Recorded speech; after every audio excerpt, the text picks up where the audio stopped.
Do you know which social media platform gives you the most return on your time investment? Pool industry marketing expert Brett Abbott explains. Plus, he tells you how to build your positive reviews online and the path to dealing with the negative ones. Stay tuned for another episode of the Pool Pro Podcast.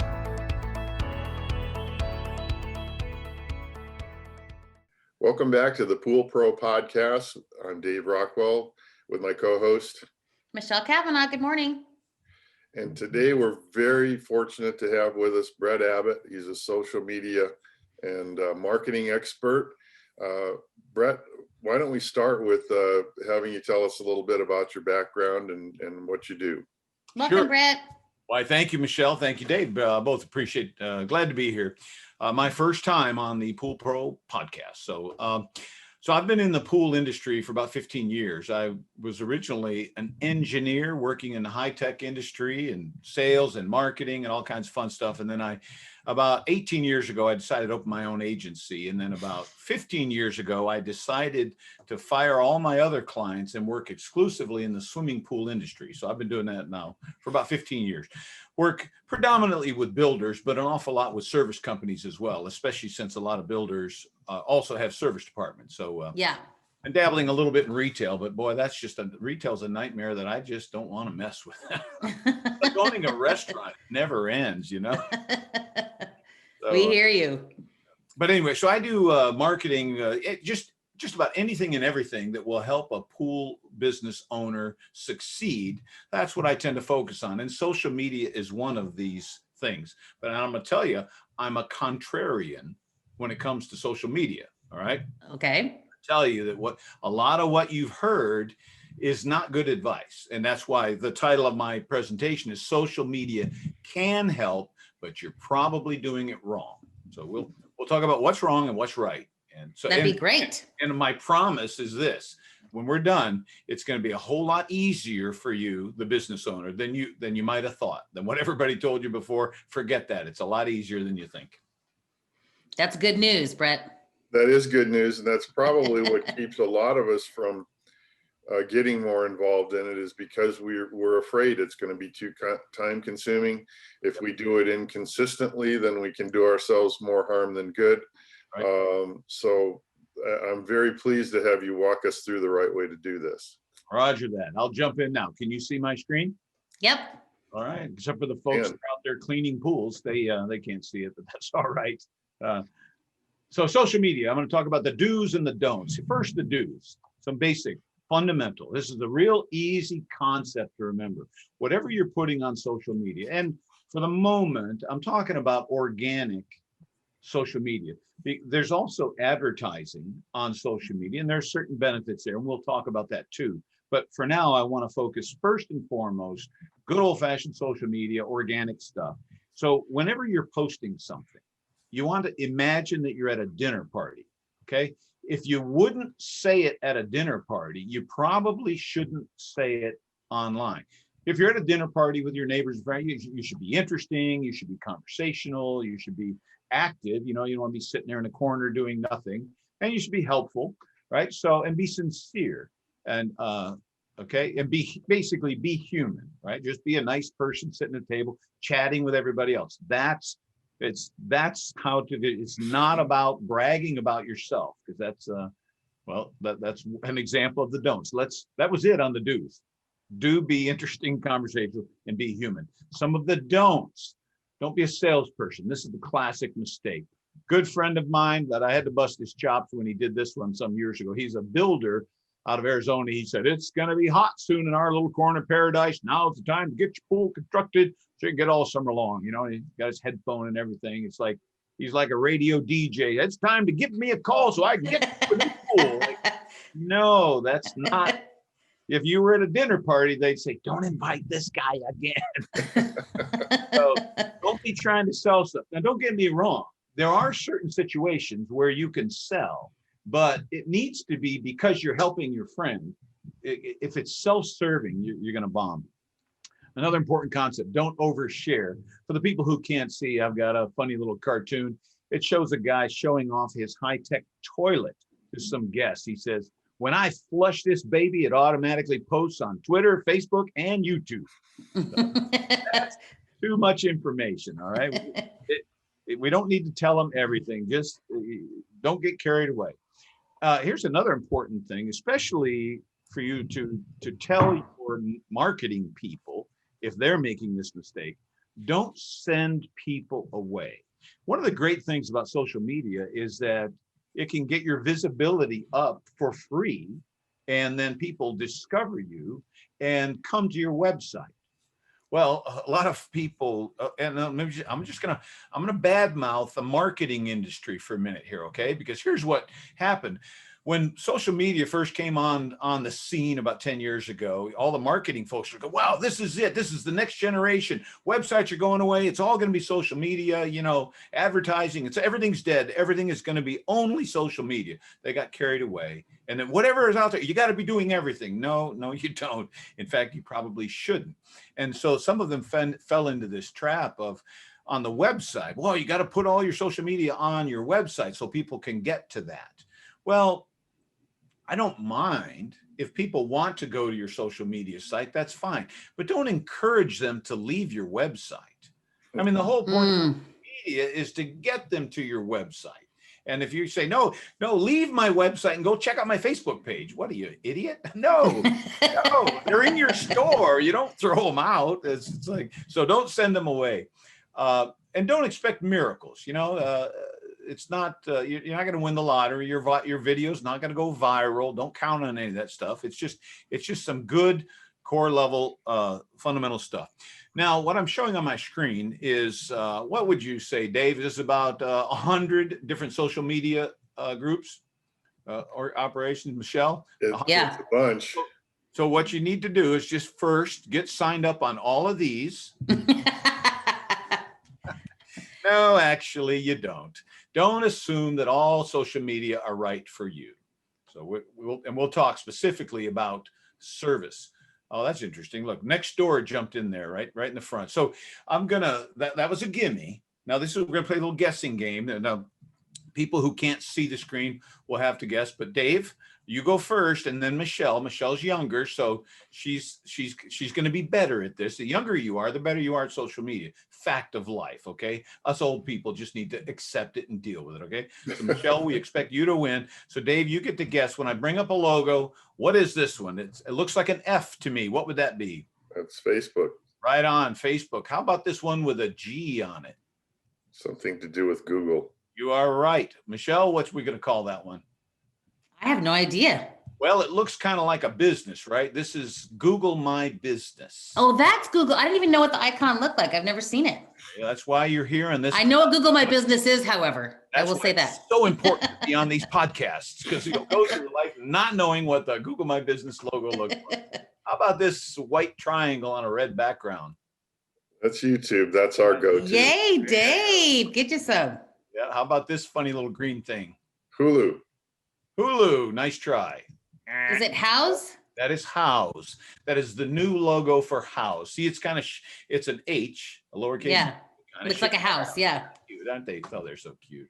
How about this one? They keep changing it. So this one's tough. I can't see that. Well, I got to move this. Oh. Oh, yes. Let me move that for you.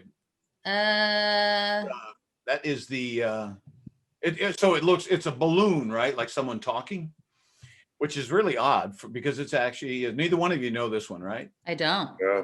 This is Angie's List. Wow. No clue. They changed it. At one point, it was a gal named Angie, but now I guess they fired her. So, but she retired. She retired, Brett. Yeah, it could be. I'll tell you but Angie's List is very important for the service industry.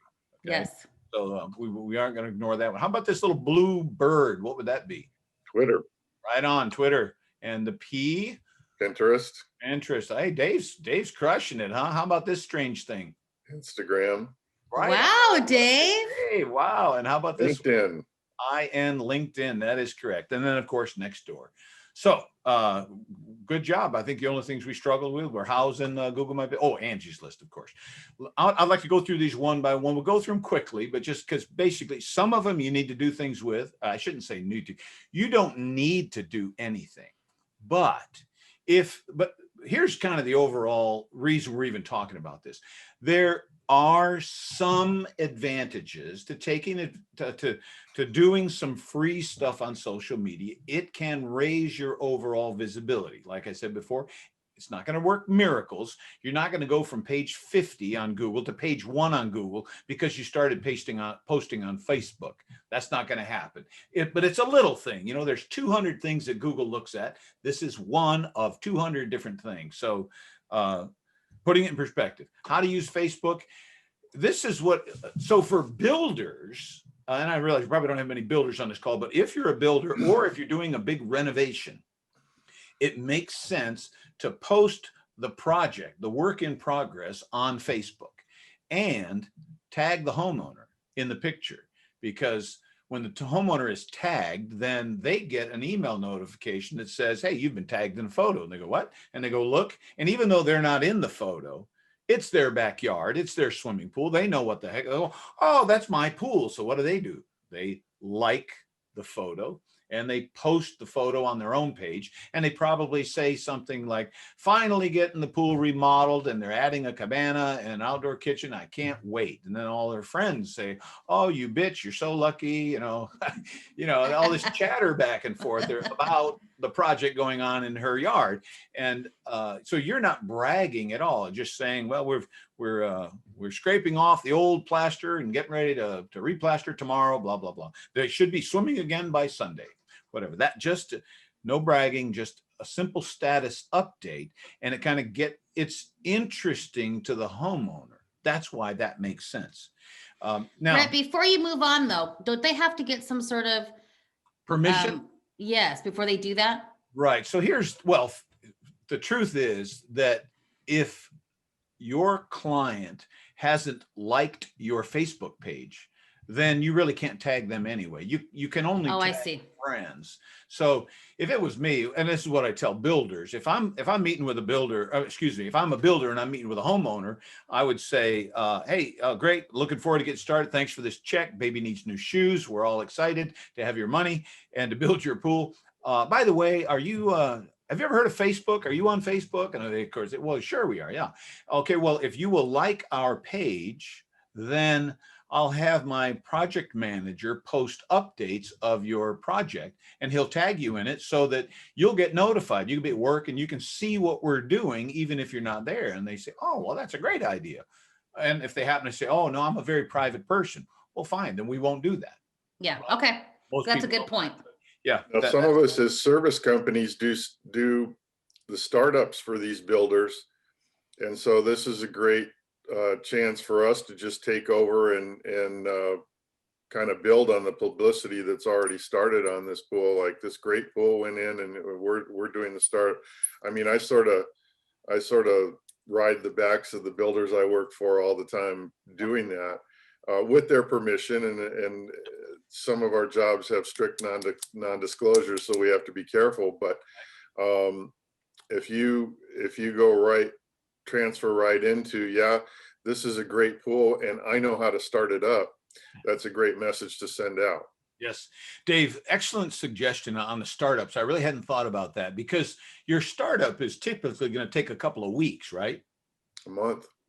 There you go. So there's a whole lot of, and you're going to visit it more than once or twice. So there's a lot of opportunities for you to do that. But yeah, I'm going to admonish Dave to remember rule number 1, don't be a salesperson. Right. So don't brag about, how, hey, it's a good thing we're here. No, just do it like at a dinner party. So here's what I'd say. I'm really excited to start up this newest pool from ABC Pools, right here in Tempe, Arizona. And so we'll be putting the initial chemicals in today and brushing the sides, coming back on Thursday to adjust to do the acid or whatever, just the facts. As soon as you start bragging, people can smell it instantly. It's a turnoff. Just like if we're sitting around at a dinner party and I said, Dave, it's really, Michelle, thanks for inviting us over for dinner. Dave, I'm glad you're here because I'd like to talk to you about insurance needs. I'm in a multi-level marketing program where we can sell life insurance. So can we have a chat about that now, Dave? I would not invite you back, Brett. I Just don't know so you about that, but have you heard about Amway? Right. See, it's like there's certain places just don't go there, right? So that's kind of my admonition for Facebook. Again, No, that's a good point. And the way that I do it is to keep referring back and giving the glory to the builder that this is a spectacular project. I'm just privileged to be able to work on it. This is just a terrific client and a spectacular pool, and I'm just glad to be here. mm-hmm. And I'm looking forward to the day when they get Yep. to swim, because that's what everybody's waiting for, the day they Yeah. finally get to swim. Right. Now, before I leave Facebook, let me tell you this: if you're strictly a maintenance company, then or even repairs and maintenance, then Facebook probably isn't your home for social media. It's okay to do it, but there's not a lot to talk about. It's kind of like a maid service. If you got a maid service, who wants to say, well, we cleaned up the Smith's house today. Boy, they had one hell of a party last Saturday, but we got all those used condoms picked up and all the empty. It's like, no, it's, like it's too much information, right? So if you're a service company, there's not a lot of leverage unless you're doing a startup, great example, or a renovation, something that's going to have a little bit of chatter. Exception, if you are going to resurrect a drowned squirrel from the skimmer and give that little guy, CPR and save his life, or something else really unusual. Well, that's cool, right? Something interesting and unusual, but just don't brag about, I saved the squirrel.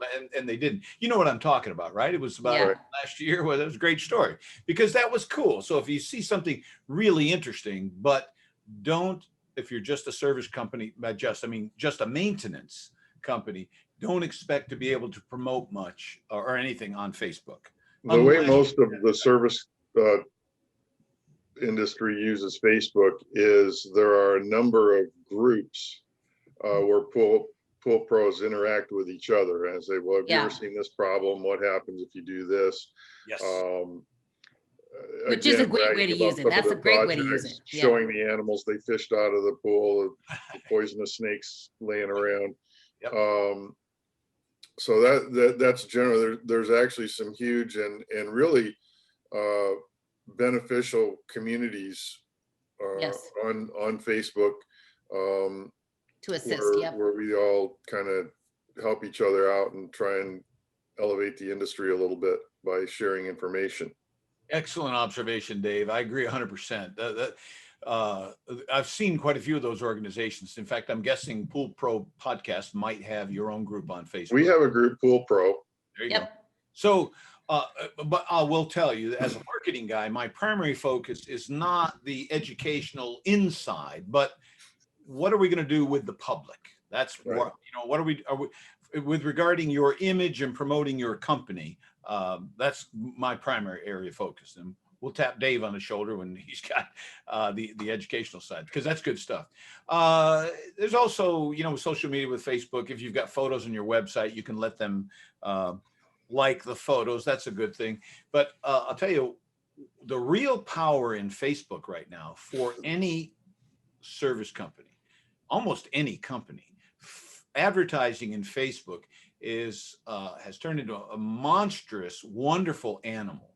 And the reason is simply the side point, it's not very expensive, but the real advantage is the targeting. So if you've decided that your ideal client is a woman between the ages of 30 and 38 with 2.5 children, and she's a fan of Britney Spears, and she's into yoga, and, and she's a member of the PTA, or, whatever you want to define, Facebook will find those people for you in that zip code or in that area. So you can really laser target and send your message only to those people that are your ideal clients. Just to clarify, we're not talking about advertising to people who like us already. We're talking about reaching out outside of our circle to get other people. So huge advantage for Facebook, because you can, well, for example, you would, if I'm a service company, I'm only going to try to reach people who own a swimming pool, right? So, and then narrow it down from there, and within a certain zip code, et cetera. So the advertising, again, for a few $100s a month, you'd be surprised how much action you can get, especially right now. Of course, in the year 2020, do we even want to advertise? I mean, aren't most of us just, the phone's ringing off the hook more than we can handle? But if you're ready to try to generate more leads or grow, Facebook advertising is probably one of the best ones out there.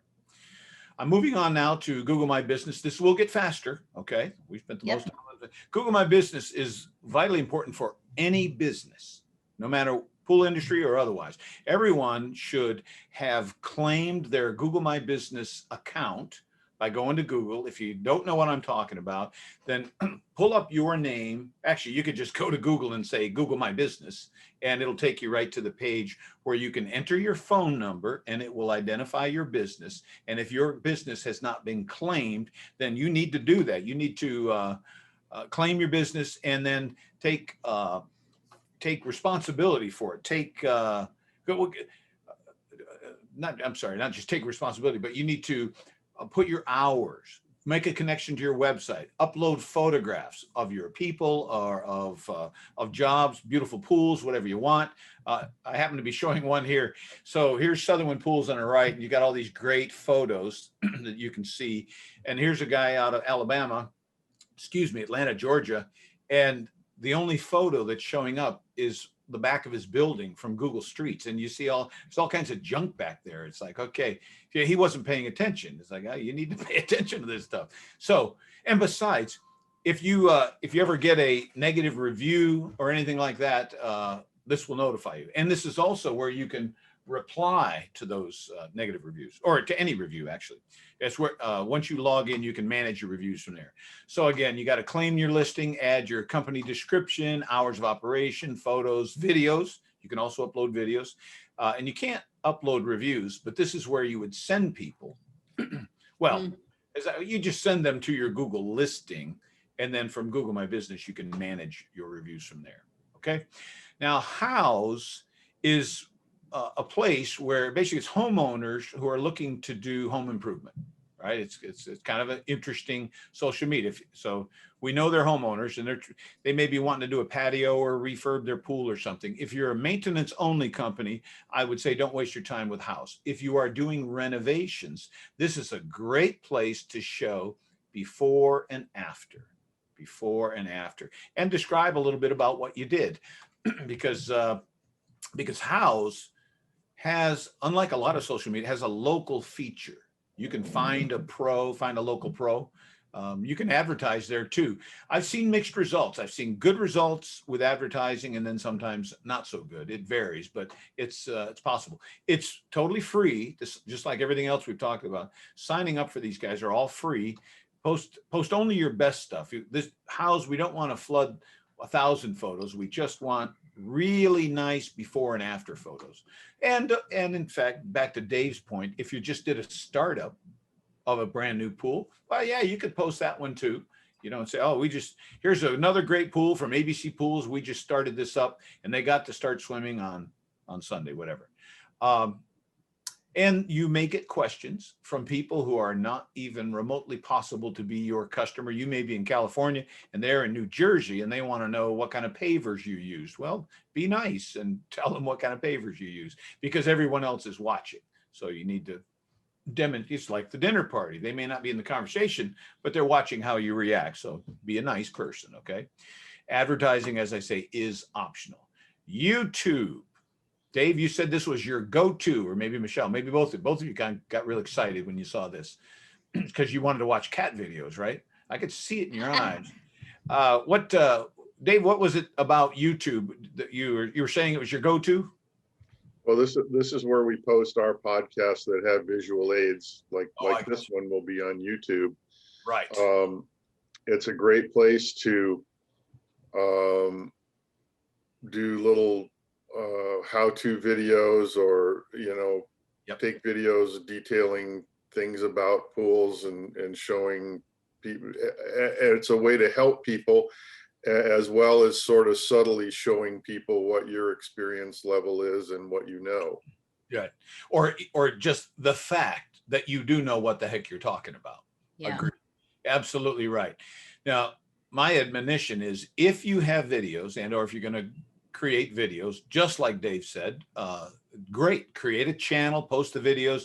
You can also repost those videos on your website and or Facebook or anywhere else if they're appropriate. If it's a good instructional video, heck yeah, put it on your website as well as on YouTube. If you don't have videos, then don't worry about it. Okay, so if someone's saying, man, you got to get on YouTube. Well, I don't have any videos. Well, you got to make some. No, you don't. You don't have to. I mean, yeah, if you're into that, great, do it. If you like making those kind of videos, go, or someone on your team wants to do it, great. But if none of you are into it, then don't force it. It's not necessary. Just, you will survive without being on YouTube. Moving on to Angie's List. This, are you familiar with Angie's List, Michelle? You theoretically, okay. I was going to say you are way in the past. Go ahead, Dave. From a long time ago. Right. In fact, I don't know if they merged with Service Magic or something interesting happened. I thought so. So again, Angie's List is free. It's a blue collar services directory that when it was originally created, it was more or less, I described it as for rich housewives that their husband is the president of the bank, and their job is to take care of the 10,000 square foot mansion that they live in. And so they don't want to get their fingers dirty with the yellow pages. So Angie's List is a very it's more exclusive, I say rare, because in the yellow pages, which is a funny anachronistic thing to talk about, the yellow page. But, if you go to regular directory, you're going to see every freaking body, and you got to sift through 1,000 people, or at least 100 listing. Very difficult to find someone. On Angie's List, it tends to be a much shorter list because it's only going to be people that have been recommended by other members of Angie's List. Okay, so so it's rare air. You want to be on that short list. So what you want to do is register for free and upload some photos and videos. And then the most important thing is you've got to find one or more customers who are members of Angie's List and get them to say something nice about you. If you've got 2 good reviews from Angie's members, you're in great shape. You're likely to get all the phone calls you can handle. If you have 1 negative review, forget it, it's over. Okay, this is not a numbers game. Well, I've got 50 positive and 5 negative. No, it's 2 good ones is great. 1 bad one, it's over. No one's going to use you if you got a negative review because you hurt someone in the club. Advertising is optional. Instagram, it is free. It is popular. I would absolutely use Instagram to feed to Facebook. The problem with Instagram is it's limited. The only people who are going to see it is your whoever's following you. And if you're a pool service company, well, you know what? Unless you've found a poisonous snake or saved a squirrel, there's not a whole lot of interesting photos. So you really, if you want to do it, go ahead, because it won't hurt you. But don't feel compelled to. I am hereby giving you permission to never, ever use Instagram for business if you don't want to. It's not going to make any difference for your business. Do it for fun, not for business. Pinterest is kind of the same way. It's totally free. You can promote your work and your website and your search rankings. It can help those things a little bit. So again, if you got a lot of time to kill and you like to do all the pin it stuff, you can do that, but it's not going to move the needle much. And part of the problem is, unlike House, on Pinterest, there's nothing local about Pinterest. So people may discover you. The chances of a local person discovering you on Pinterest is like 1 in 10,000. Okay. So it's like, don't do it because you think you're going to get business. Just do it because you're bored and you like it, LinkedIn. I'll bet both of you are active on LinkedIn. Yes. Yes. So yeah, somewhat. Okay. And you can or cannot, it's totally up to you. Here's the deal with LinkedIn. LinkedIn is a business to business social media. It's a great place if you want to find some employees, if you're looking for a job, if you want to connect with other business people. It's great for that. It is not a place to sell pools or pool service. Okay? Because let me ask you, have you what I remember hearing a marketing person say, boy, and you got to get on LinkedIn because people are going to go look at your profile on LinkedIn. I'm thinking, have you ever hired an automotive repairman or HVAC guy or a roofing contractor or a pool service company or anybody else and thought, whoa, I'm not going to hire this person until I check out their LinkedIn profile? Have you ever in your life? I've done it for other things, but yes, I do actually go look at people's profiles on LinkedIn to kind of introduce myself to them. But I don't think it's weird if a pool service guy isn't on there. I kind of give them a break because I realize it's probably not the best, it's not something that's that as important to them. And let me ask you, Michelle, are you looking on LinkedIn for that person for business purposes or because you're thinking about hiring them? Both. Okay. Both. Because I don't know anyone. You'll be the first person I've ever met that would look on LinkedIn for a residential service. So. Oh, no, not residential service. No. Okay. Business people, meaning other people I may do business with. Right. Yes. Business to business for sure, not residential. Right. And that's why I'm saying Yeah. if you're trying to grow your business, LinkedIn isn't going to help you unless you're looking for employees. Twitter, one of my favorites. Now, this is probably the perfect example of marketing people giving business owners bad advice, saying, "Oh, you got to be tweeting. You got to be tweeting." No, you don't. So Twitter is perfect for anyone who's famous. If your name is Paris Hilton or Mark Cuban, well, guess what? There's a million people who are interested in whatever you've got to say, whether it was what you had for breakfast or what you're thinking about the presidential election. There are people following you. If you're not famous like them, you need not apply. I'm showing, so Michelle's too young. She would know. The Maytag repairman, Dave might be old enough to remember, he was always, the machines ran so well, he never had any work. But if you don't have a million followers, you're wasting your time. Because in terms of trying to grow your business, you're wasting your time because who's following your tweets? Well, maybe your family, maybe your mom, okay? Maybe your coworkers, maybe your competitors and your suppliers. Do you think your homeowners are following your tweets? Not likely.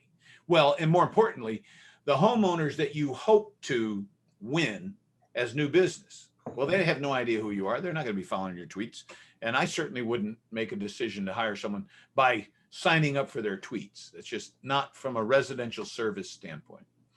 Nextdoor, this is the newest kid on the block. It came on strong. It's a wonderful little social media app for communicating with neighbors about neighborhood stuff. It didn't take long before they started saying, hey, can anybody recommend a pool service company out there? And so they said, well, you know what? We've got a directory. So now they have a business directory where you can, you make yourself available. If you're lucky, the neighborhood people will brag about you. That's the ideal. But as a minimum, you should probably look into getting your profile set up on Nextdoor. If I'm a pool service company, I would absolutely go to Nextdoor and get your free profile set up.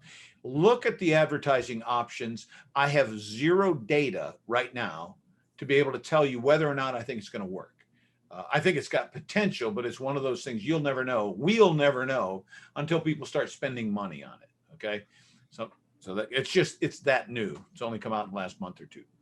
Now we're looking at a 1-star review. Ever heard of that?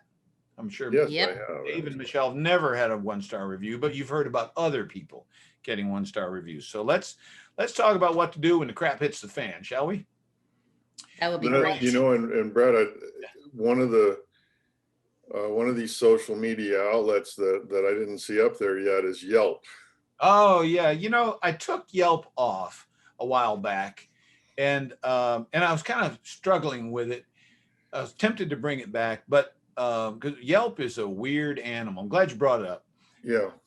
It's a real challenge because, I mean, I hate to say it, but it's kind of like La Familia, the mafia, it's like, because so it can really be great if you got some nice reviews. It can generate a lot of business, but as soon as you start getting some phone calls, you're going to get a phone. As soon as you start getting business from Yelp, the salespeople, I think there's a trigger, a little red light starts flashing. Rockwell Pools is getting a lot of free business. Better sell them a contract. And so then you start getting hounded by the salesperson. Right. And it's kind of like, hey, Dave, I'll tell you something there, Dave. You got you a really nice looking business here, Sure would be ashamed to see something You'd hate happen. to see you get a bunch of bad reviews. Right. Yeah, because that's one thing I think where Yelp is losing its own credibility, because the only people that really bother to log on and write a review are people who want a place to vent when they're not happy.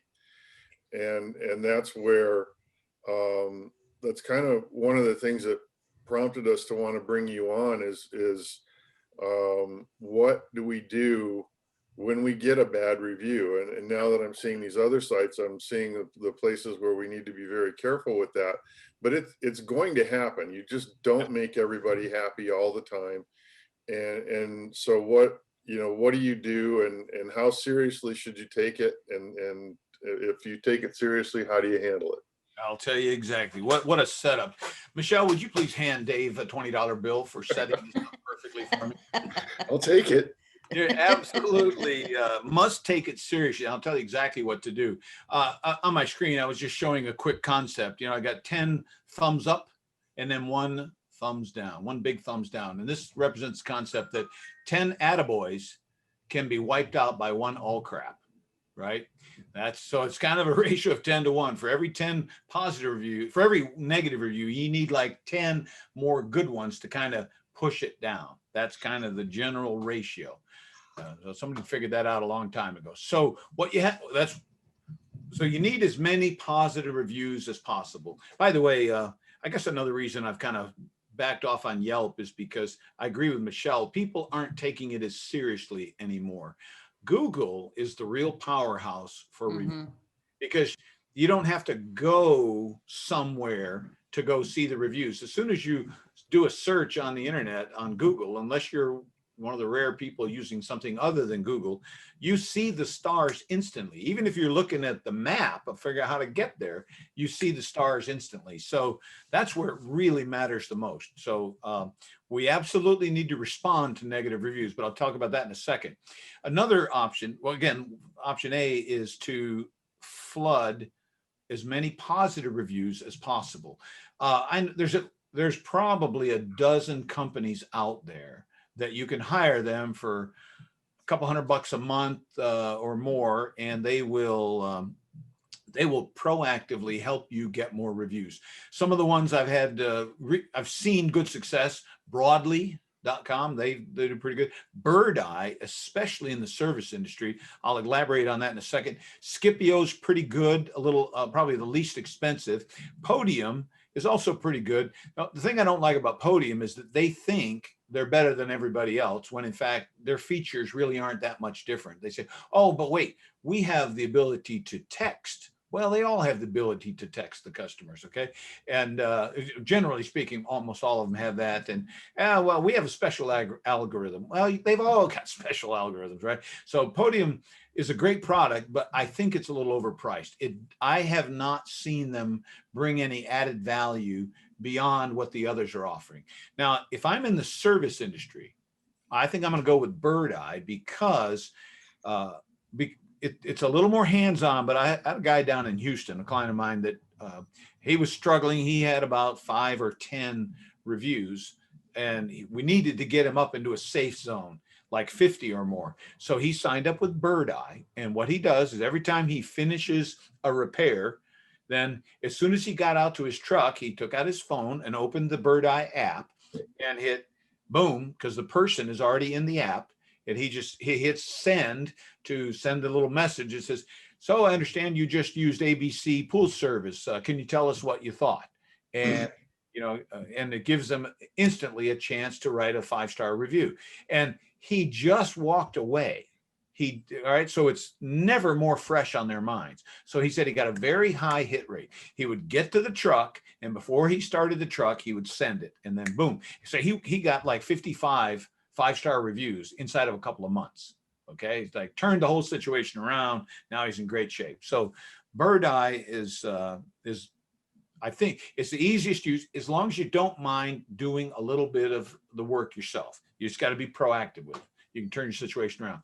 The way these work, if you're not familiar with them, in most cases, they'll send an email to you. You have to upload your list of contacts into the database, and then it'll send an email. It says, hey, how did it go? Was it good or was it bad? How was your service from ABC Pools? And if it's good, they say, oh, glad to hear it. Would you mind saying something nice online? And then here's a link to our Facebook page. Here's a link to our Google page. Here's a link to LinkedIn. I'm joking. We've never put a link to LinkedIn in there. Maybe Yelp or one of those. So then that encourages them to leave the 5-star review. If they say, again, when they're choosing good or bad, happy, unhappy, if they say unhappy, then it says, oh, we're really sorry to hear that. Well, please tell us what can we do to make that better? We want everybody to be happy, et cetera. You do your instant sucking up to try to recover that person, because you want to know about it. If they're not happy, not ready to give you a 5-star review, you'd really like to know why, right? So that's all of them basically work that way. Negative reviews. You absolutely need to respond to negative reviews. Now, I have one exception to that, which is, and I'm going to go off on a tangent for a second first, because what I'm finding, I'm wondering how many of your listeners are running into this, where in the year 2020, people are getting so many phone calls that it's taking days or weeks to be able to respond back to all the inquiries. Hey, I need my pool cleaned. And you've got 87 people in front of that person that you already have to respond to. And so people are getting 1-star reviews because people are saying, all these people have horrible customer service. I called and it was a week and a half. Well, nobody ever called me back and blah, blah, blah. Even though the website probably said, hey, due to overwhelming demand, we are completely backlogged. It's taking us a minimum of 3 weeks to respond to any calls. They ignore it. They leave a 1-star review. It's very annoying. And I was thinking there was one client who got a negative review for basically the same reason. But this was about a new pool. And so we thought, you know what, before we just kind of justify ourselves or do the response, I said, let's try to win this guy back. Now it's still in the works. I don't have a happy answer yet, but the guy really wanted to buy a new pool for like $100,000. So, and he said nobody called him back. It turns out he wasn't quite right as usual. But I said, let's communicate one-on-one privately with this person to see if we can win him back, because the best outcome here is to sell him a new pool. Because if you sell him a new pool, then certainly he's going to change his review. Okay. Or you certainly have an opportunity. So anyway, if you have a negative review, the worst thing you can do is ignore it. So again, except in that rare circumstance where you're going to try to recover it. In fact, you know what? Let me reinforce that differently. Whoops.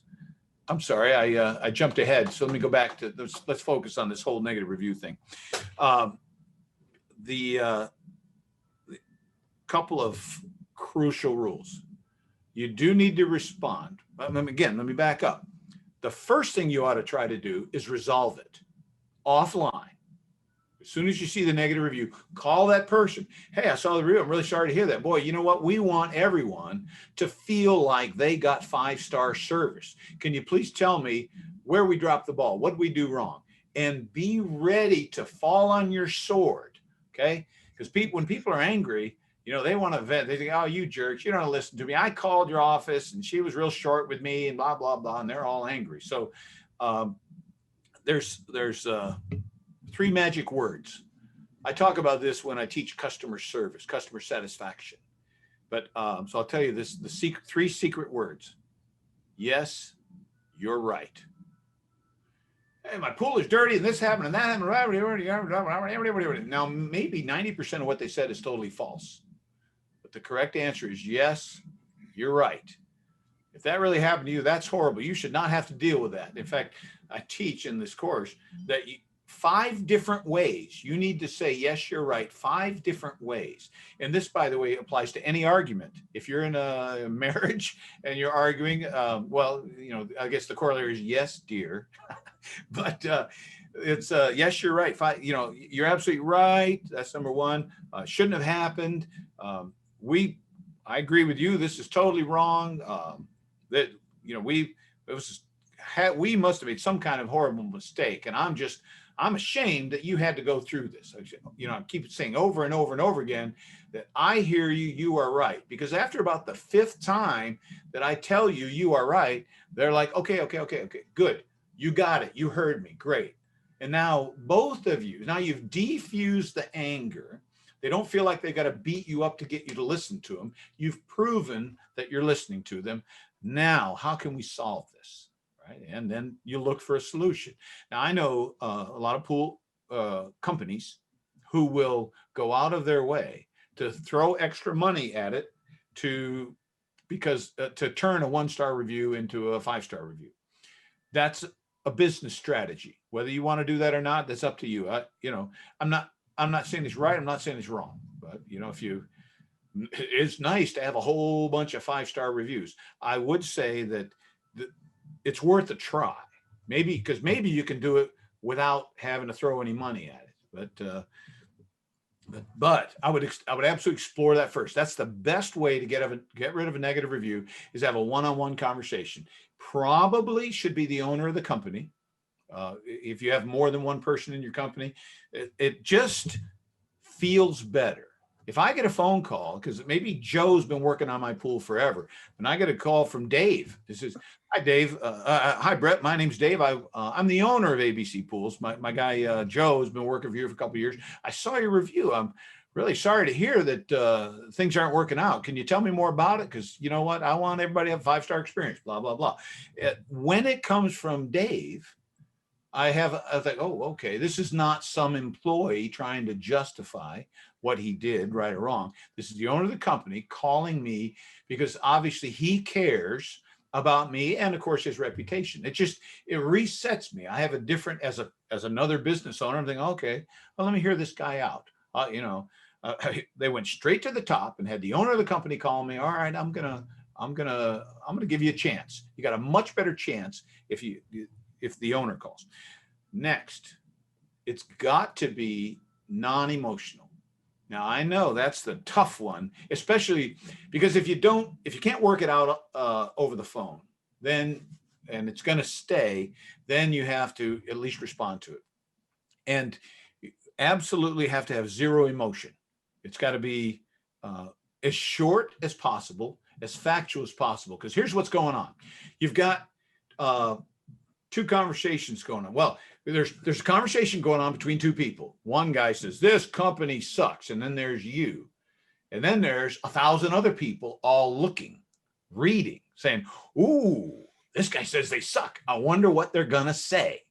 So you are responding not to win over that person. You are responding to win over the 1,000 people in the audience who are looking. Okay. So you probably need to, if you did something wrong, you got to say you were absolutely right.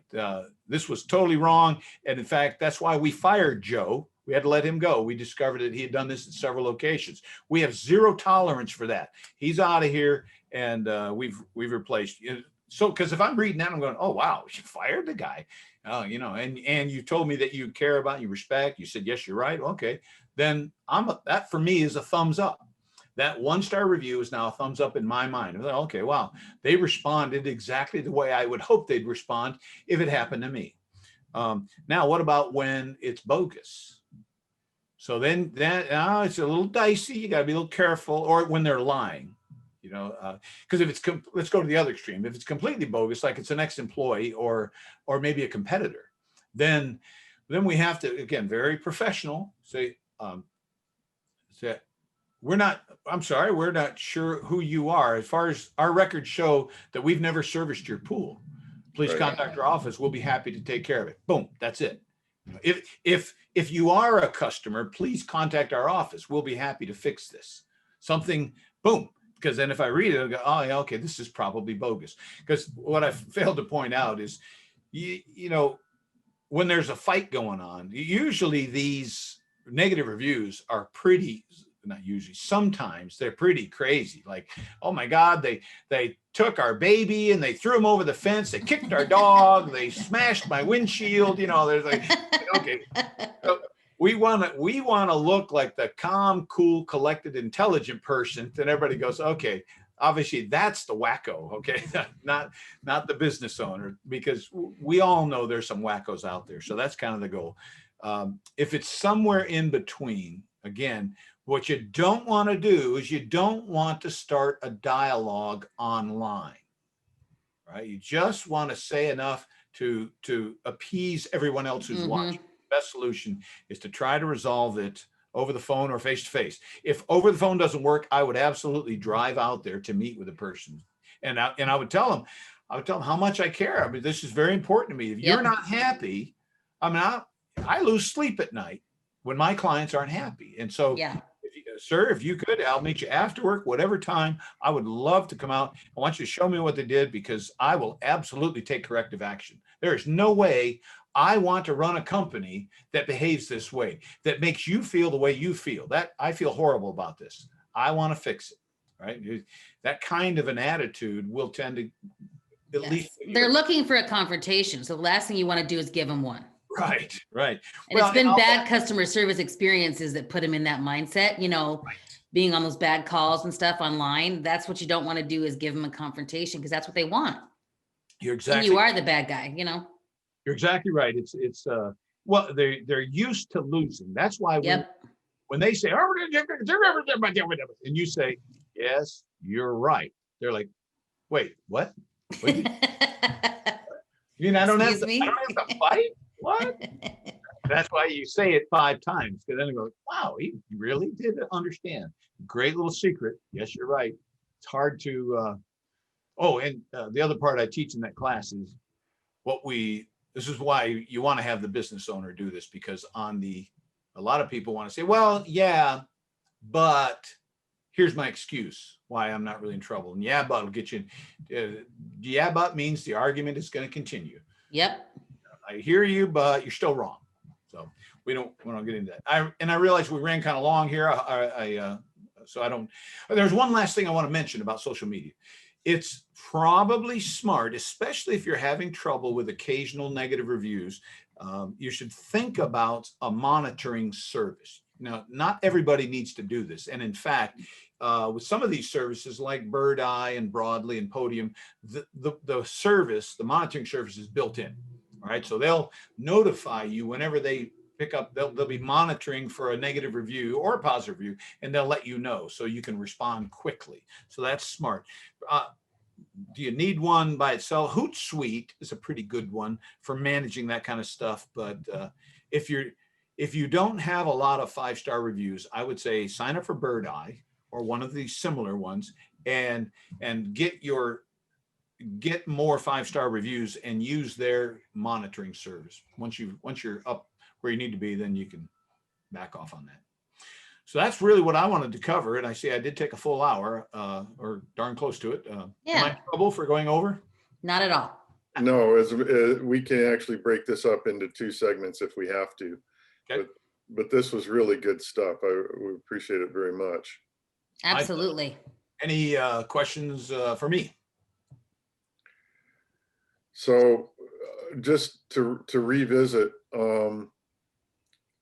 if you get an anonymous or somewhat a review that you suspect is fraudulent, I think you mentioned it's like you see the name and it's like, well, I never worked for that person is not on our customer list.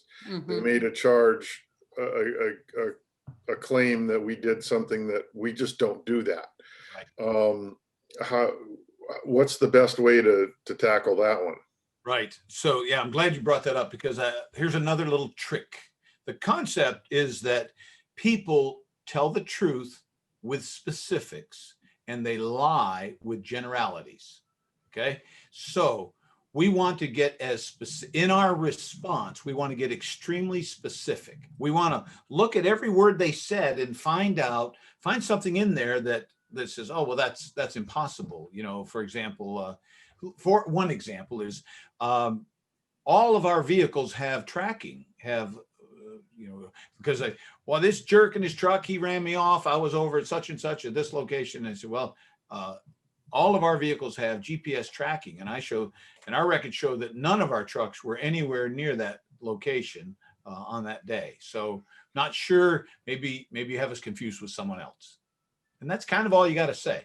So but each one, there is no blanket answer. The key is you got to look for something they said and then come back with some kind of evidence. Because if you say, well, we don't do that, well, that's a little vague. You could be lying. Well, but if I over-explained it, if I said, well, look, we have been using the NPC. Is that what it is? The guys, the National Plaster Council. Yep. Yes. Yeah. We've been using NPC startup process ever since this company was founded. We believe strongly because they're the best of the best. They figured out what's the best.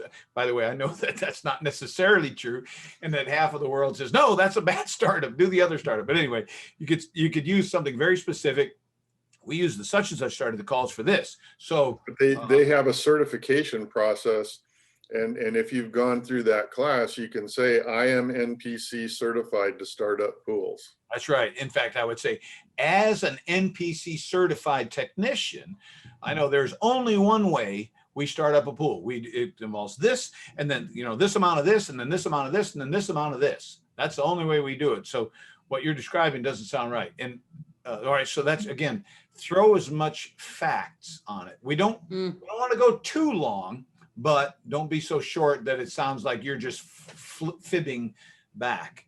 The other thing is, if it's just sounds ridiculous, then I've certainly written responses that said, we're not sure who this person is. We think this is a competitor. And that's it. That's all we say. Because again, if someone's reading that, they go, oh, well, yeah, it does sound kind of hokey, because again, the 1,000 people are just trying to figure out, okay, who do I believe? Well, if that guy sounds crazy, this person, we've never heard of this person, we don't know who they are, we think it's a competitor. Because I've definitely seen stuff that looks like it was written by a competitor because it just sounded crazy. Yeah. And I don't know that I've ever had anyone come back and say, oh yes, I was. Well, good, prove it. Call us. Anyway, so that's how you deal with it. You must reply, because, by the way, the reason it's a bad idea to ignore them is because people think you don't care. Yeah. Or that you're not responding because you are at fault or whatever. Right. Yeah. You're accepting guilt. Guilty or stupid or both. So we want to dispel both of those theories. So I was going to ask you, Brett, if you say that one and only one social media platform do you think service companies should use? If you only have time to focus really well on one, what would be your recommendation for service companies? No question about it. It is absolutely Google. Google reviews, absolutely powerhouse, because everything you do on Google makes Google happy. So even if it doesn't change your image, which it probably will, because that's where the most people go, the most people see it, has the most influence, it's the most powerful, but all that activity also improves your rankings compared to the other guy who's not doing anything there. So having your Google My Business profile up there and make sure that it's right and good, number one, and then getting your customers to go out there. They're going to do it anyway, probably, but like you said, if you can recommend that they go out there and give them a link to your page or whatever, and ask that they write a review for you, that'd be the way to do it. Yep, that's a fact. Okay. By the way, I wrote a letter some years ago, put it on my website, and if you like, I'll give you a link later. You can add it to this YouTube posting if you want.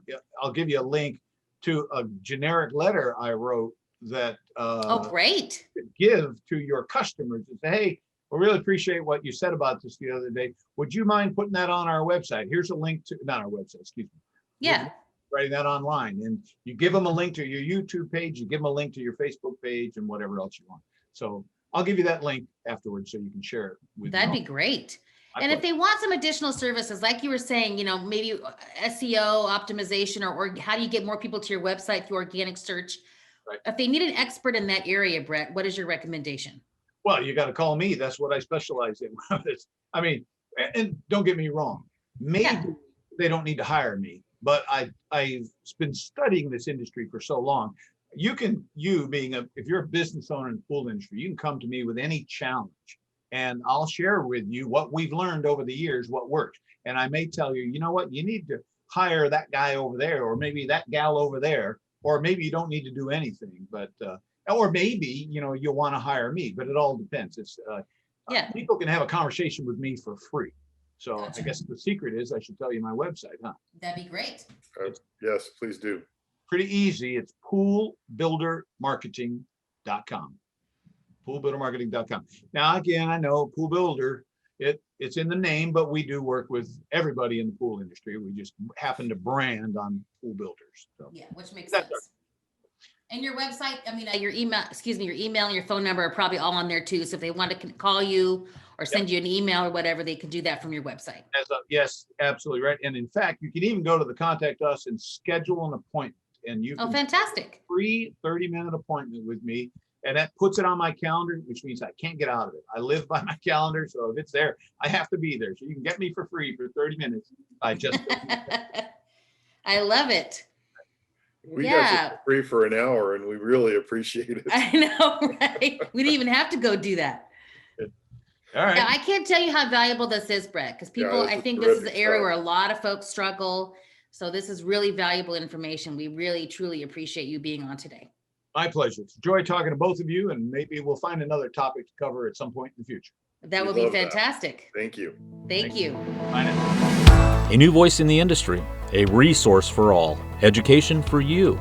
This is Pool Pro Podcast. Build relationships and share important news as we get ready for our next backyard adventure. Pool Pro Podcast. Backyard adventures are better together. Please take a moment to share, like, and review our content with all of those that would be interested.